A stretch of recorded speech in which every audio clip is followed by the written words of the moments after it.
I'm Wade, 32 years old, and my grandfather was my hero.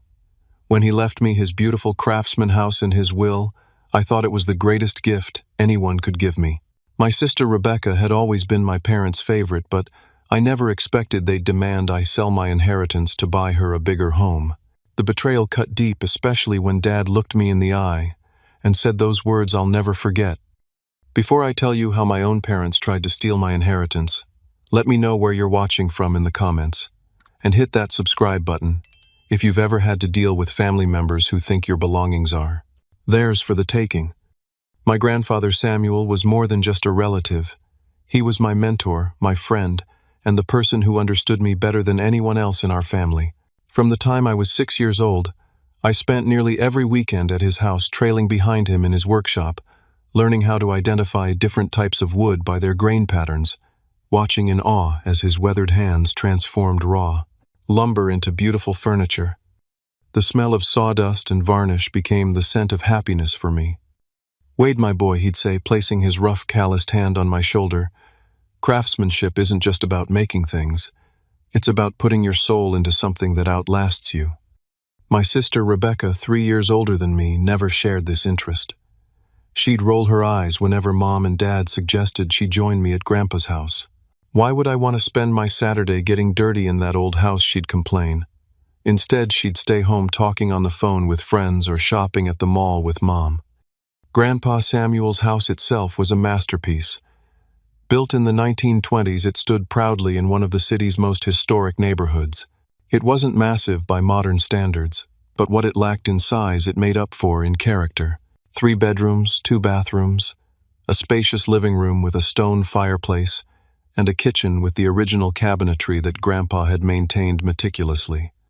The crown jewel was the hand-carved woodwork throughout the house, ornate baseboards, window frames, with delicate details, and a staircase banister that curved gracefully to the second floor. The backyard was nearly half an acre, unusual for an urban property, with mature oak trees providing shade over a garden that bloomed spectacularly in spring. A detached garage had been converted into Grandpa's workshop, where he'd taught me everything he knew about working with wood. As I grew older, my weekends at Grandpa's house shaped my future. I pursued architecture in college, fascinated by the intersection of beauty and functionality in buildings. Grandpa beamed with pride at my graduation, telling everyone who would listen that his grandson was going to build beautiful things that matter. Despite landing a good job at a respected architecture firm, I struggled financially. Student loans took a hefty chunk of my monthly income, and the city's high cost of living meant I was renting a small 1-bedroom apartment that consumed nearly 40% of my paycheck. I drove a 10-year-old car and budgeted carefully for every expense. At 32, home ownership seemed like a distant dream. Rebecca, meanwhile, had taken a different path. She'd majored in marketing and, through connections from our parents' country club friends, landed a high-paying job at a prestigious firm right out of college. She married Tyler, a financial advisor from a wealthy family, in a lavish ceremony that our parents paid for entirely. Their wedding gift to the couple was a 2-week honeymoon in Bali, staying at a 5-star resort. The pattern of my parents favoring Rebecca wasn't new. They'd paid for her entire college education while insisting I take out loans for mine. "Your sister isn't as academically inclined as you," they'd explained. "She needs the advantage of graduating debt-free." When she wanted a new car after her promotion, Dad helped her with the down payment. When she and Tyler bought their first house in an upscale neighborhood, our parents gifted them expensive furniture. I never complained about this disparity. I loved my sister despite her occasional entitled attitude, and I understood that parents sometimes develop different relationships with their children. Besides, I had Grandpa Samuel, who saw something in me that my parents didn't seem to notice. In the last few years of his life, Grandpa's health began to decline. First came the arthritis that made woodworking painful, then the heart problems that left him short of breath, and finally the cancer diagnosis that changed everything. When he refused to move to a nursing facility, I started visiting daily, helping with medications, cooking meals, and simply keeping him company. Rebecca visited occasionally, usually for brief, awkward periods, where she'd sit uncomfortably in the living room, checking her watch and making excuses to leave early. My parents came more regularly, but focused mainly on discussing treatment options and practical matters rather than simply being present with him. During those final months, Grandpa and I had many long conversations about life regrets, hopes, and the nature of family. Sometimes we'd sit in comfortable silence, watching baseball games or old westerns on his television. Other times he'd tell me stories about his youth, about building the business he'd eventually sold for a comfortable retirement, about meeting and falling in love with my grandmother who had passed away a decade earlier. When he died 6 months ago, I felt like a part of me had been torn away. The funeral was a blur of faces and condolences, with me moving through the motions like a sleepwalker. Through my grief, I noticed that while Rebecca cried appropriately at the service, she was back to posting vacation photos on social media just 3 days later. My parents mourned in their practical way, efficiently sorting through paperwork and making necessary arrangements. None of us knew then how Grandpa's final gift to me would upend our family dynamic forever. 2 weeks after the funeral, we gathered at the office of Martin Coleman, my grandfather's attorney. The wood-paneled room with its leather chairs and bookshelves filled with legal tomes seemed appropriate for the occasion, as if the setting itself honored Grandpa's appreciation for craftsmanship. Martin, a bald man with wire-rimmed glasses and a gentle demeanor, explained that Grandpa had updated his will just 6 months before his death. He'd been very specific about his wishes and had written letters to accompany the legal document. "The estate is fairly straightforward," Martin explained, adjusting his glasses. "Samuel's investments and savings will be divided equally among his 4 grandchildren when they each reach the age of 30. This meant my cousins from my uncle's side would receive their portions in the coming years, while Rebecca and I would get ours immediately." Then came the surprise. The house at 723 Maple Street, along with all its contents and the detached workshop, is bequeathed solely to my grandson Wade Alexander Harrison. The silence in the room was absolute. I felt everyone's eyes turn toward me as Martin handed me an envelope with my name written in Grandpa's familiar handwriting. My hands trembled slightly as I opened it. "Dear Wade," the letter began. "If you're reading this, I've moved on to whatever comes next. Don't waste too much time grieving. You know I've never been patient." Despite the solemnity of the moment, I smiled at his characteristic directness. "I'm leaving you the house because you're the only one who truly appreciates what it represents. It's not just wood and glass and concrete. It's a testament to the belief that things should be built to last, that beauty matters in our everyday surroundings, and that a home should tell the story of those who live within it. You understand this in a way the others don't. Take care of the old place. Update what needs modernizing, but preserve its soul. Add your own chapter to its story.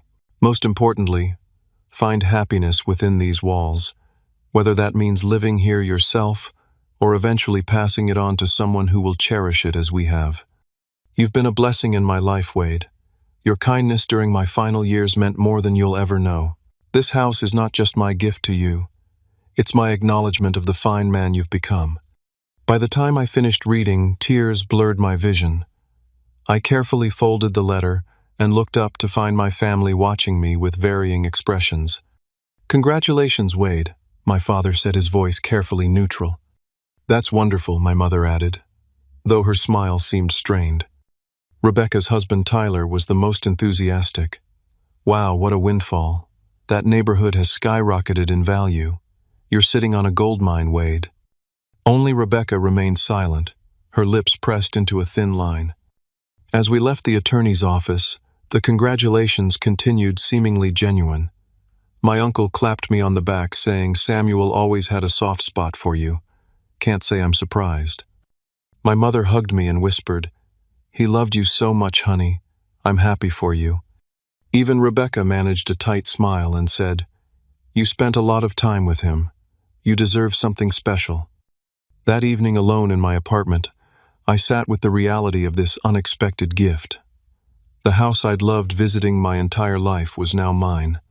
The financial burden of rent would disappear. The craftsmanship I'd admired since childhood would surround me daily. Most precious of all, I'd live surrounded by memories of the person who had believed in me most. I spent the next week making plans. My lease had 3 months remaining, which gave me time to organize the move. I visited the house daily, taking inventory of what I wanted to keep, what needed repair, and what renovations I might undertake while respecting the original character. My plans were modest but exciting. The electrical system needed updating for safety, and the kitchen appliances were outdated. The bathroom fixtures could use modernizing, but I wanted to preserve the original clawfoot tub and tile work. The hardwood floors needed refinishing, but their quality was exceptional. Every project I envisioned aimed to honor the house's history while making it functional for contemporary living. During one of my planning visits, I discovered something unexpected. While measuring a wall in Grandpa's bedroom for a potential bookcase, I noticed a slight irregularity in the wood paneling. Pressing gently, I found a hidden compartment containing a small wooden box. Inside were family photographs I'd never seen before Grandpa, as a young man standing proudly in front of the newly purchased house. My grandmother in a summer dress laughing in the garden, my father and uncle as children playing under the oak tree that still stood in the backyard. At the bottom of the box was another envelope with my name on it. Inside was a brief note. "Wade, if you found this, you're already making the house yours. Good. Here's a little more history to inspire you. Love, Grandpa." The discovery felt like a personal message from beyond, a confirmation that the house was where I belonged. I framed several of the photographs, planning to display them prominently when I moved in.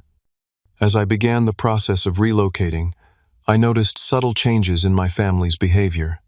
My mother called frequently with unsolicited advice about home maintenance and insurance. My father suddenly had opinions about renovations, suggesting I modernize everything to maximize value.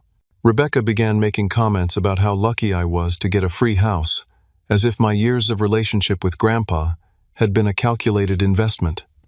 At a family dinner 3 weeks after the will, reading these undercurrents became more noticeable. When I mentioned my plans to restore the original window frames rather than replace them with vinyl, Tyler scoffed.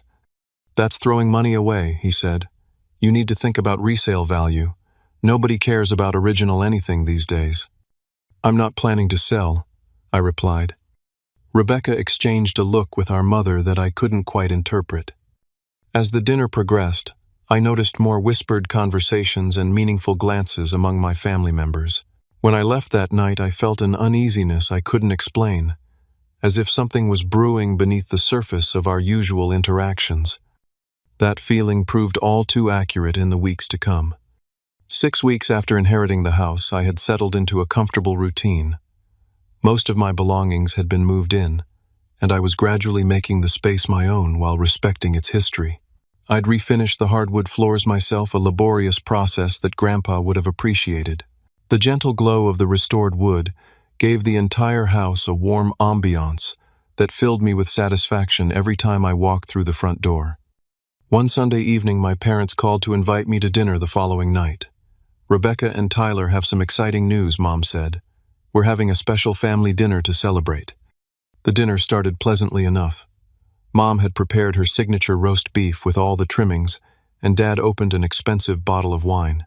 The atmosphere felt festive, though I noticed Rebecca seemed unusually nervous, fidgeting with her napkin and glancing frequently at Tyler. After the main course, as Mom served apple pie, Rebecca stood up holding her water glass. "We have an announcement," she said, her face breaking into a wide smile. "Tyler and I are expecting—" The table erupted in excitement.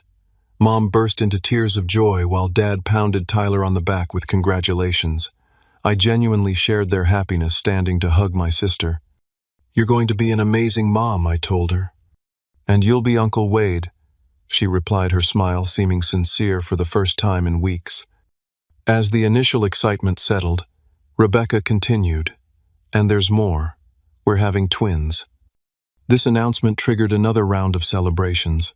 My parents were ecstatic at the prospect of 2 grandchildren at once. The conversation quickly turned to preparations, with Mom already planning a nursery and Dad offering financial advice about college savings accounts. After dessert, as we moved to the living room for coffee, the mood subtly shifted. Rebecca and Tyler exchanged glances before Tyler cleared his throat. "With the twins coming, we've been thinking about our living situation," he began.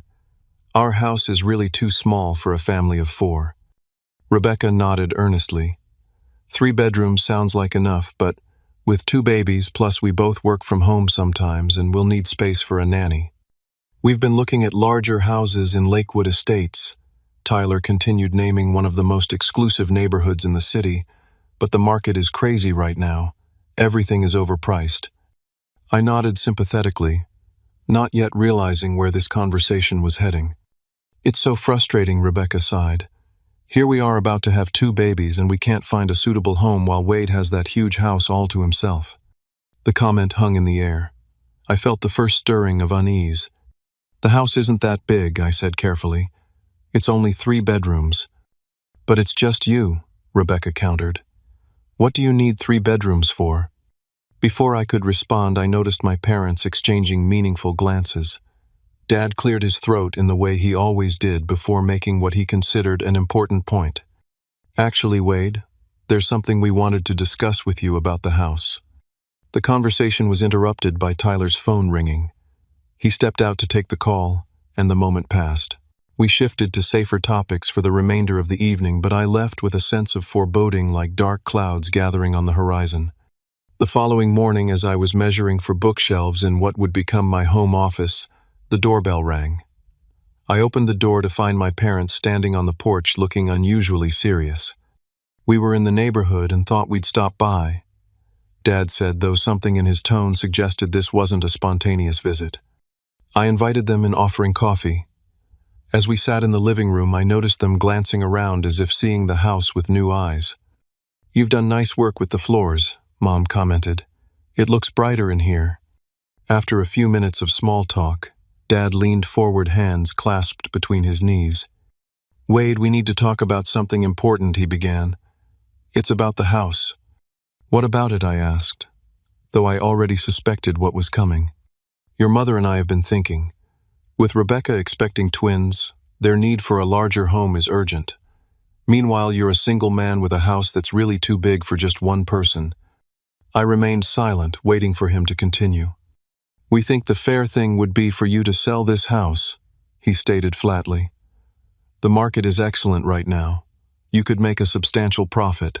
You could split the proceeds with your sister, allowing her and Tyler to buy a suitable home for their growing family. You could still buy yourself a nice condo with your half. The proposal hit me like a physical blow. I looked from my father to my mother, who was nodding in agreement. This house was Grandpa's gift to me, I said finally. He specifically wanted me to have it. Samuel couldn't have known Rebecca would be having twins, Mom replied. Family circumstances change. We need to adapt. Rebecca's need is greater than yours right now, Dad added. She's starting a family. This is about the next generation. The implication was clear. My sister's life choices were more valuable than mine. Her needs more important. Her future more worthy of investment. I'm sorry, I said firmly. I don't want to sell the house. Grandpa left it to me for a reason, and I intend to honor his wishes. My father's face hardened. I'm disappointed in your selfishness, Wade. This is a free house that fell into your lap. Your sister has worked hard for everything she has. The unfairness of this statement was staggering. Rebecca had been given every advantage while I had worked my way through college and supported myself entirely since graduation. Furthermore, I had been the one who spent time with Grandpa, especially in his final months. I'm not being selfish, I replied, keeping my voice level with effort. I'm respecting Grandpa's final wishes. The house means something to me beyond its monetary value. My parents left shortly afterward, their disappointment palpable. My mother's parting words were, "Just think about it, Wade. Family should come first." The pressure didn't stop there. Over the next few days, I received a barrage of texts and calls. Rebecca sent tearful voice messages about how I was ruining her baby's future before they were even born. Tyler called with detailed financial arguments about how selling the house was the rational choice. Even distant relatives I rarely spoke with reached out to reason with me. The most painful call came from Rebecca late one night. "How can you be so cold?" she sobbed into the phone. "These are your niece and nephew we're talking about. Don't you want them to have the best possible start in life? A proper home with enough space to grow up happy and healthy. Your current house is perfectly nice," I reminded her. "Lots of families raise children in much smaller spaces. But we need more room. The nursery would have to be so small, and where would the nannies sleep? and we'd have no dedicated home office spaces. Wade, you're being cruel for no reason. It's just a house. You could buy another one. When I remained firm, she escalated. You know, Mom and Dad always said you were the reasonable one, the kind one. I guess they were wrong. I guess getting a taste of wealth has changed you. After hanging up, I sat in Grandpa's old armchair, running my hand over the worn leather armrest where his hand had rested thousands of times before.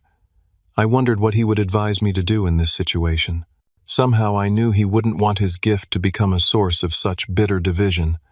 Yet I also knew he wouldn't want me to surrender to emotional manipulation. The house represented something precious, not just family history, but a philosophy about craftsmanship, permanence, and caring for beautiful things. Selling it to finance my sister's upgrade to an even more luxurious lifestyle felt wrong on a fundamental level. As I sat there in the quiet house, I realized this conflict was about much more than property. It was about patterns of favoritism that had existed my entire life, about the assumption that my needs and wants would always take a back seat to Rebecca's, and about whether I would finally stand up for myself. A week after my parents' surprise visit, I received a text message from my father: family dinner at our house tonight. 6 p.m. Important family matters to discuss. Be there. The directive tone left no room for negotiation. When I arrived at my parents' suburban home that evening, I immediately sensed the atmosphere of an ambush. Rebecca and Tyler's car was already in the driveway, along with my Uncle Robert's sedan.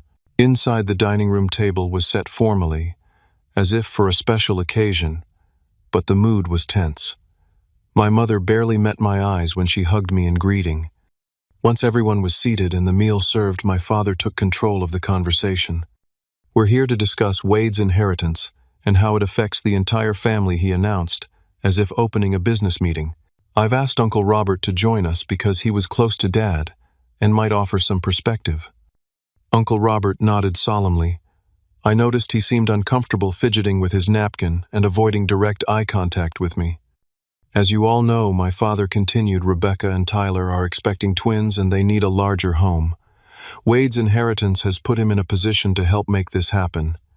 Tyler, looking more like a businessman than a soon-to-be father in his crisp button-down shirt, pulled out a folder and removed several papers. I've done extensive research on the housing market, he said, sliding a printout toward me. Wade's house, in its current condition, could sell for approximately $800,000, possibly more with the right realtor. I felt my stomach tighten at the realization that they'd already been evaluating my home's market value. We've actually spoken to 3 different realtors, Rebecca added, not meeting my eyes. They all agree it's an excellent time to sell. One of them already has potential buyers interested in historic properties.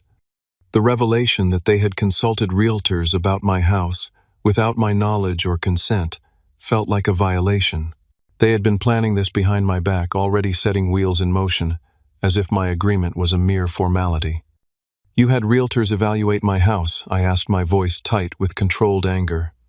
Just preliminary discussions, my father said dismissively. Nothing binding. Tyler continued his presentation, explaining how the proceeds could be divided with Rebecca and I, each receiving equal shares after selling costs. He had even prepared a spreadsheet showing how much Rebecca and he would need for a down payment on their desired home in Lakewood Estates, and how much I would have left to invest in a suitable property for a single person. As Tyler spoke, Rebecca suddenly placed her hand on her stomach and interjected. I wasn't going to share this yet, but the doctor confirmed yesterday that we're having a boy and a girl. Perfect twins, one of each. This announcement, clearly timed for maximum emotional impact, drew exclamations of delight from my parents. My mother actually dabbed at her eyes with her napkin. All the more reason why this housing situation is urgent, my father said, turning back to me. A boy and a girl will definitely need separate bedrooms as they grow up. I took a deep breath before responding. I understand Rebecca and Tyler want a bigger house, but Grandpa left his house specifically to me with clear intentions about preserving it. It's not just about the money for me. Oh, Wade, my mother sighed. Your grandfather couldn't have anticipated this situation. Family circumstances change. Besides, Tyler added, Samuel left the house to you without restrictions. Legally, you can sell it if you choose, and the financially prudent choice is clear. It's not about financial prudence, I countered. It's about respecting Grandpa's wishes and what the house means to me personally. Rebecca's expression hardened. What about respecting family? What about helping your own niece and nephew have the best possible start in life? The conversation continued to circle around the same points: their insistence that selling was the only reasonable option and my resistance to the idea. Uncle Robert remained mostly silent, occasionally nodding at points made by my father, but offering little direct input.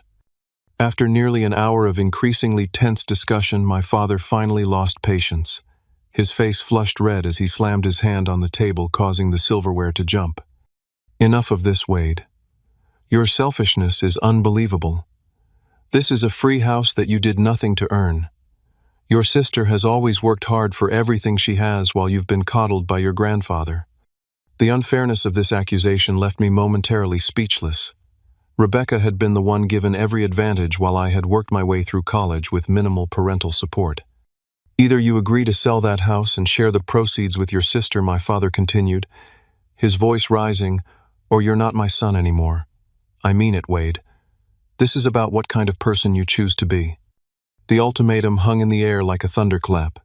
My mother gasped softly but didn't contradict him. Rebecca looked down at her plate while Tyler maintained a cool, evaluating expression.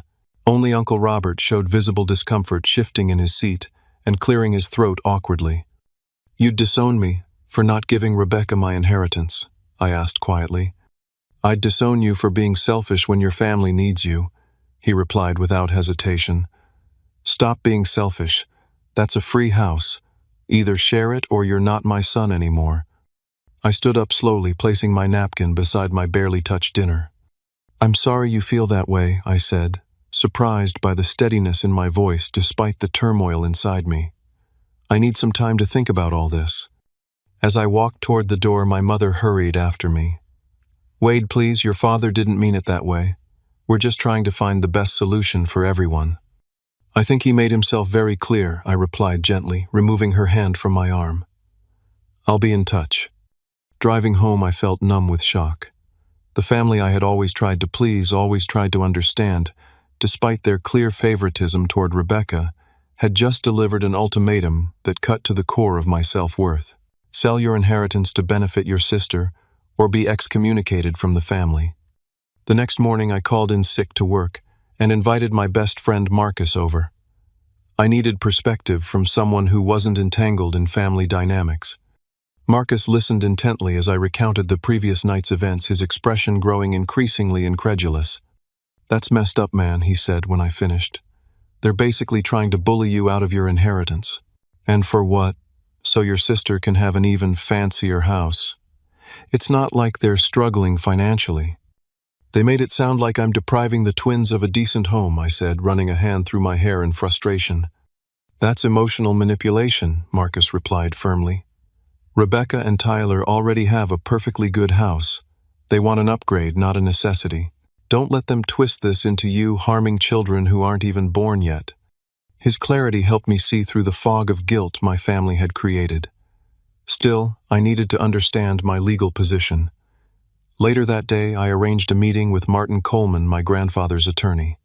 Martin's office felt like a sanctuary of reason after the emotional chaos of family pressure. He reviewed the will carefully, then looked at me over his glasses. The house is yours, Wade, free and clear, he stated. Your grandfather's wishes were explicit. There are no legal conditions that would compel you to sell or share the proceeds. My family is claiming that Grandpa would have wanted me to sell if he'd known about my sister's pregnancy, I said. Martin's expression softened. I knew your grandfather for over 30 years. He was a thoughtful man who rarely made decisions impulsively. This will was updated just 6 months before his passing, when he was of completely sound mind. He considered all his options carefully. He paused, seeming to weigh his next words. What I can tell you is that your grandfather was aware that Rebecca and Tyler might start a family soon. It didn't change his decision about the house. This confirmation strengthened my resolve. Grandpa had made his choice knowingly, not out of oversight or lack of information. As our meeting concluded, Martin shared one more piece of information that illuminated the situation further. "I probably shouldn't tell you this," he said, "but given the circumstances, you should know. Your parents actually expected to inherit the house themselves. They had mentioned to Samuel several times that they were counting on selling it to fund their retirement. He deliberately chose a different path." This revelation explained much about my parents' anger. Their ultimatum wasn't just about Rebecca's needs, it was about their own thwarted expectations. They had counted on the house as part of their financial future and were now trying to salvage something from what they perceived as a loss.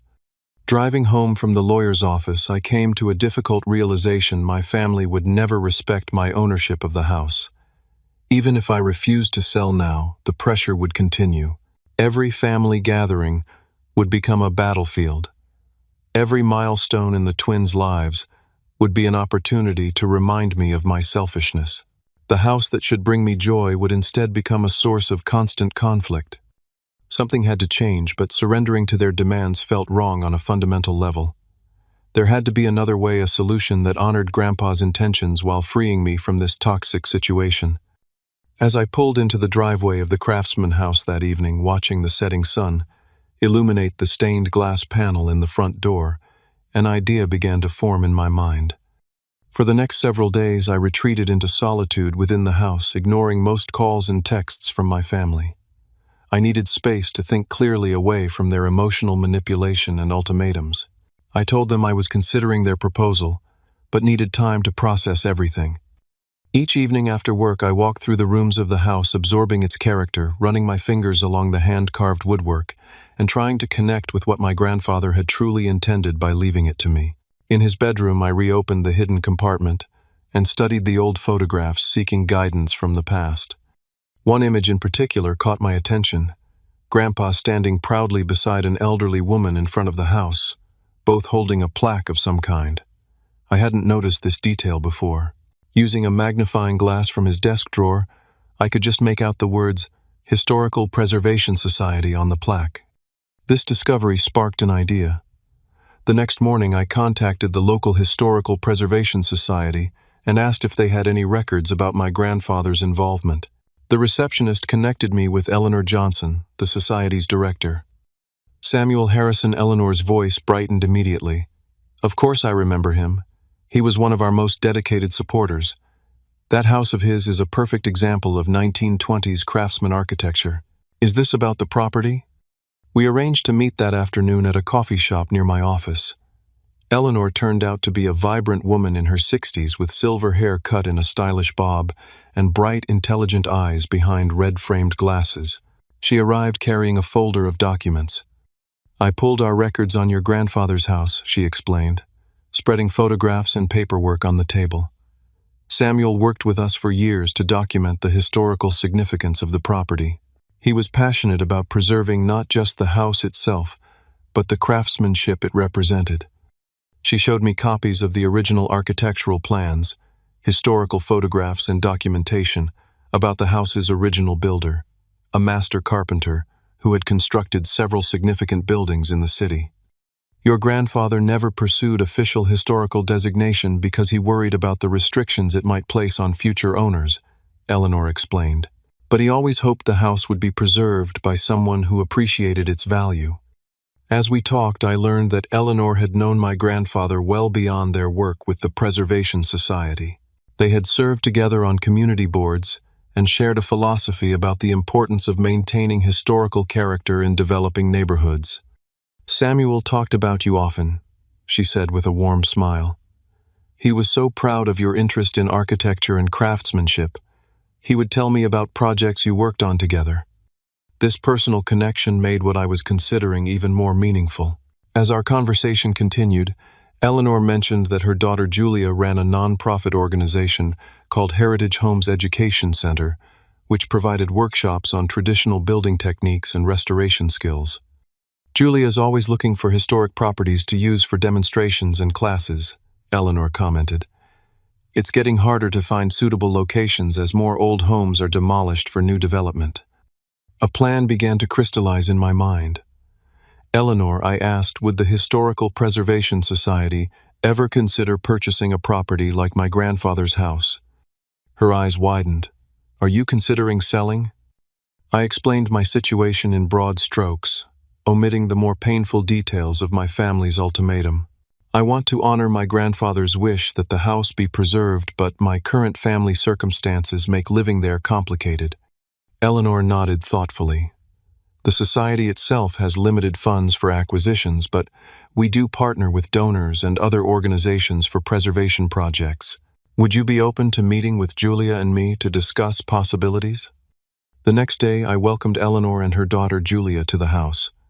Julia, a woman about my age with her mother's intelligent eyes and a passionate demeanor, was immediately enthralled with the property.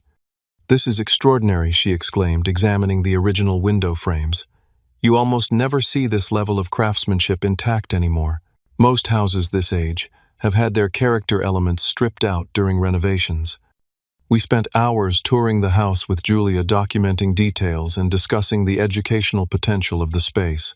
We could host workshops on traditional woodworking restoration techniques, period-appropriate renovation. The possibilities are endless. By the end of their visit, a partnership was taking shape. The Historical Preservation Society, in conjunction with the Heritage Homes Education Center, would purchase the house at a below-market price. In exchange, they would guarantee its preservation through a formal historical designation and convert it into an educational center named in honor of my grandfather. The Samuel Harrison Center for Traditional Craftsmanship, Eleanor suggested, a living monument to his values and skills. The idea resonated deeply. This solution would protect the house from future development, honor my grandfather's legacy in a public way, and free me from the ongoing family conflict. The below-market sale price meant I would receive less money than if I sold to commercial buyers, but it felt like the right choice on a soul level. Over the next week, we refined the details. I consulted with Martin Coleman to ensure the legal aspects were sound. The agreement included specific conditions: the exterior and significant interior features would be preserved. My grandfather's workshop would be maintained as a functional teaching space, and a permanent plaque would acknowledge his contribution to preserving traditional craftsmanship. The financial arrangement was straightforward. The society would purchase the property for $575,000, substantially below the market value of $800,000 that Tyler had quoted, but enough for me to purchase a comfortable condo without mortgage stress. More importantly, the sale would come with the satisfaction of knowing I had honored Grandpa's legacy in a meaningful way. We agreed to expedite the process, completing the sale within 2 weeks. I arranged for temporary storage of personal belongings and found a month-to-month apartment rental while I searched for a permanent residence. Throughout this period, I maintained minimal contact with my family, responding to their increasingly urgent messages with vague assurances that I was still thinking things through. The day we signed the papers transferring ownership to the Historical Preservation Society, I felt a profound sense of peace. Eleanor and Julia had already begun planning the center's programming, with the first woodworking workshop scheduled for the following month. They had contacted local artisans who had known my grandfather, several of whom had volunteered to teach classes. "We'll take good care of Samuel's legacy," Eleanor promised as we completed the transaction. "This house will continue to inspire craftsmanship for generations to come." That evening, as I packed the last of my personal belongings, I found myself talking aloud to my grandfather in the empty rooms. "I hope you approve of this decision, Grandpa," I said to the quiet house. "It wasn't what either of us expected, but I think it honors what you valued most." A gentle breeze stirred the curtains in the workshop, sending a swirl of dust motes dancing in the last rays of sunlight. I chose to take it as a sign of his approval.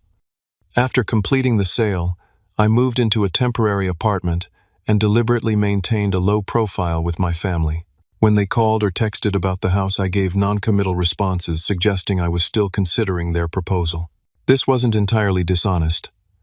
I had considered their proposal and found it lacking in respect for both my grandfather's wishes and my own autonomy. Eleanor and Julia moved quickly to begin setting up the education center. Within days of taking ownership, they had assembled a team of volunteers to catalog the existing features of the house and prepare spaces for workshops. My grandfather's tools were organized and displayed respectfully in the workshop, and informational plaques were created to explain the architectural elements throughout the property. 10 days after the sale, I received a call from my father. "Wade, "We've given you enough time to think," he said without preamble. "Your mother and I are bringing a realtor to evaluate the house tomorrow at 2 p.m.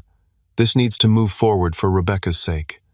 I considered telling him the truth then, but something held me back. Perhaps I wanted to see their reactions in person, to witness the moment they realized their assumptions and demands had led to consequences they hadn't anticipated. "I'll meet you there," I replied simply. The next day I arrived at the house 30 minutes early. Through the front windows I could see Eleanor, Julia, and several volunteers already at work inside. A new sign had been mounted beside the front door, the Samuel Harrison Center for Traditional Craftsmanship, with a smaller line beneath it reading, "Preserving the Art of Craftsmanship for Future Generations." Rather than going inside, I waited in my car across the street, watching as my parents' SUV pulled up precisely at 2 o'clock. Rebecca and Tyler arrived moments later in their luxury sedan, followed by a woman in a business suit, who I assumed was the realtor. The group gathered on the sidewalk, talking animatedly as they approached the front walk. My father reached for the doorknob with the confidence of someone who already considered the property partly his. Finding it locked, he rang the bell with visible impatience. Through the car window, I watched as Eleanor opened the door. Even from a distance, I could see the confusion spread across my family's faces. My father gestured emphatically, clearly demanding explanations. Eleanor maintained a professional demeanor, speaking calmly, while pointing to the new sign beside the door. Unable to hear their exchange, I finally exited my car and walked across the street toward the increasingly tense scene. As I approached, Rebecca spotted me first. "Wade," she called out, her face flushed with anger. "What is going on here? Who are these people?" My father whirled around, his expression a thundercloud. "Wade, explain this immediately. This woman claims the house has been sold to some historical society. That's impossible."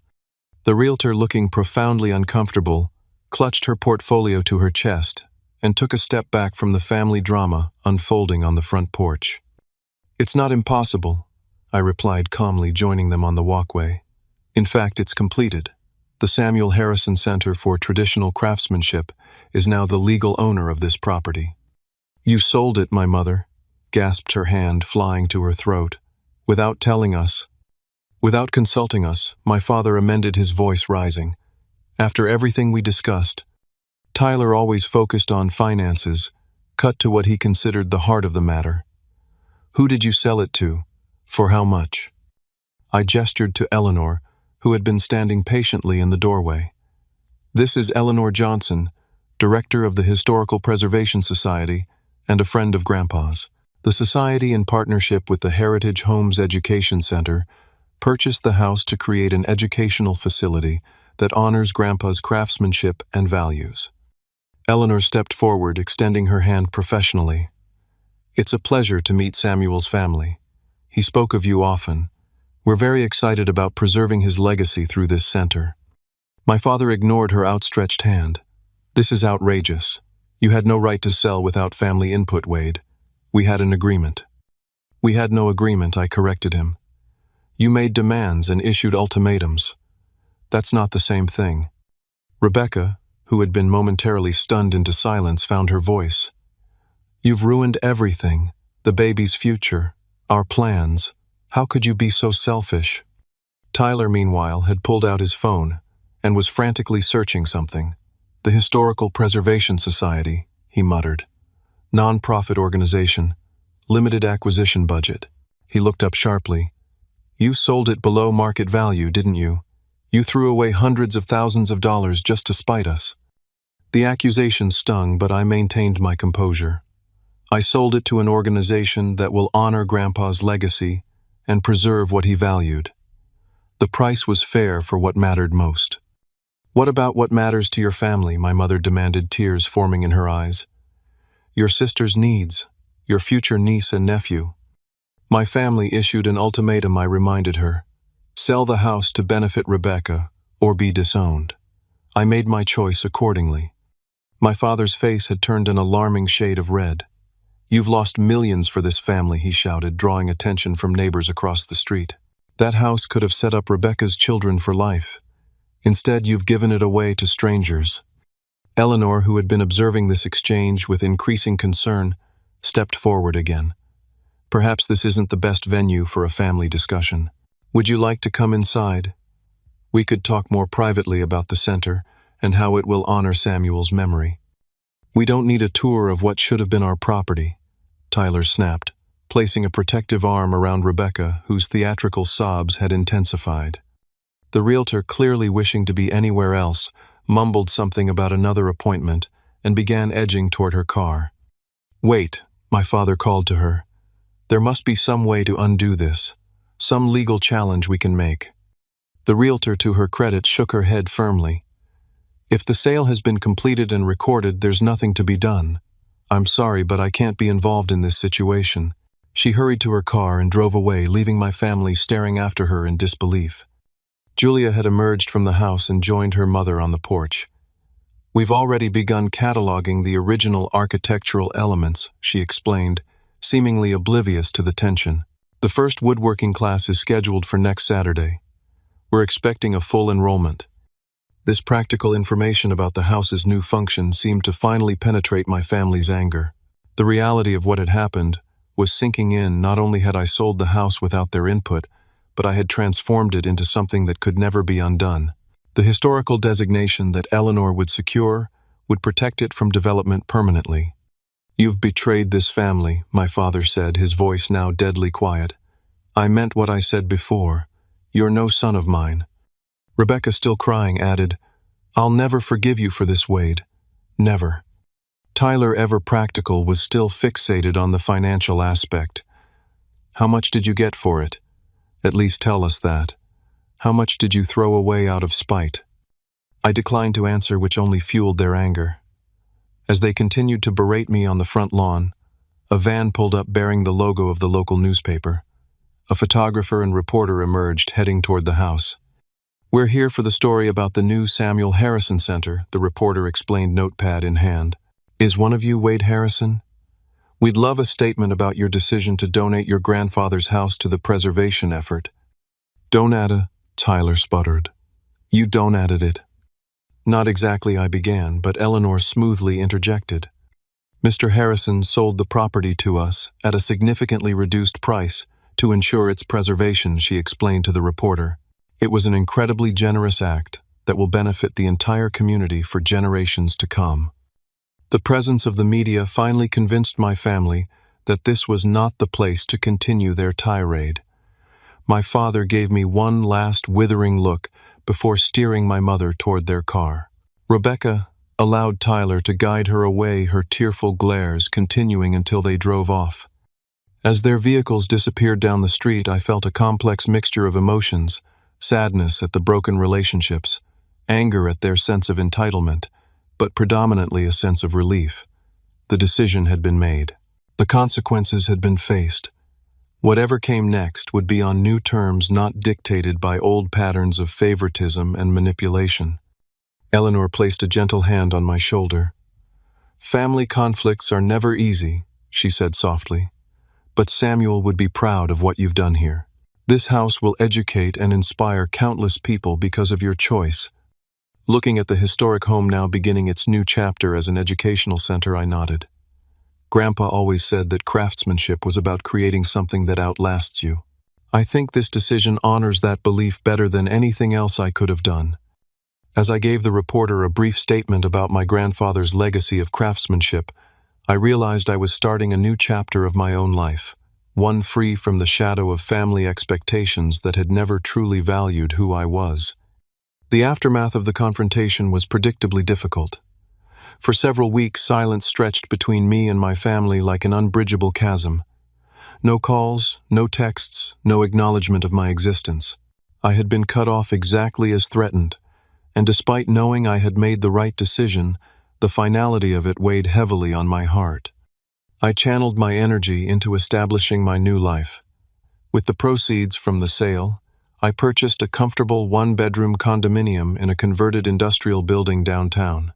The open floor plan and exposed brick walls provided the perfect canvas for my own modest woodworking projects, skills I had learned from my grandfather and was determined to continue practicing.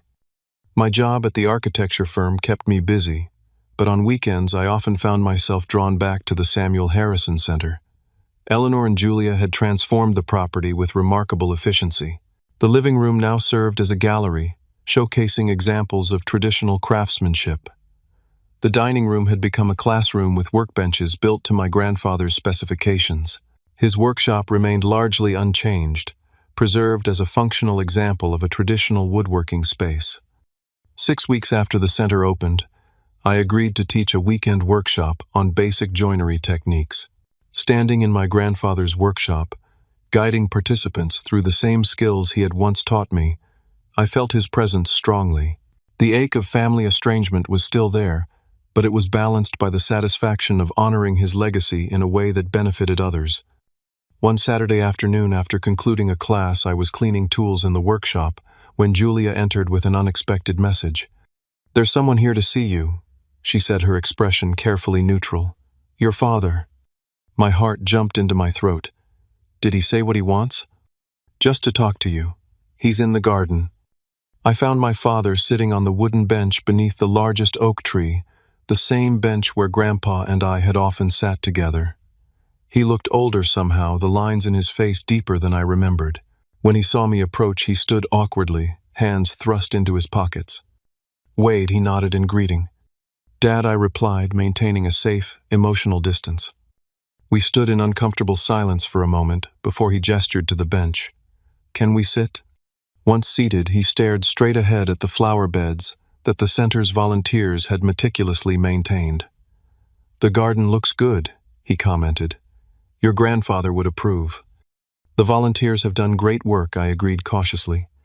Another silence stretched between us, until he finally turned to face me. "I came to say I was wrong," he said, the words seemingly difficult for him to pronounce. "About the house, about the ultimatum, about a lot of things." The admission stunned me. My father had never been one to acknowledge mistakes. "What changed your mind?" I asked. He sighed heavily. "I've been doing a lot of thinking, and your mother and we've had some long conversations. She actually refused to go along with disowning you. Said if I meant it, I'd be losing her too." This was another surprise. My mother had always deferred to my father's judgments. "The thing is," he continued, "seeing this place now, what they've done with it. I started to understand what your grandfather was trying to preserve. It's not just a building, it's something more." He gestured toward a group of visitors being led on a tour through the garden. "Last week I came by anonymously, took the public tour. The guide talked about Samuel's craftsmanship philosophy about building things to last generations. It made me realize I never really knew my own father that way. You did." I remained silent, allowing him space to continue. "Rebecca and Tyler are still angry," he admitted. "They found another house not as grand as they wanted but suitable. They're managing. The twins are due in 3 months." "I'm glad they found a place," I said sincerely. "The thing is, Wade, I realized we were asking you to sacrifice something meaningful to you for Rebecca's want, not need. We've always done that, haven't we?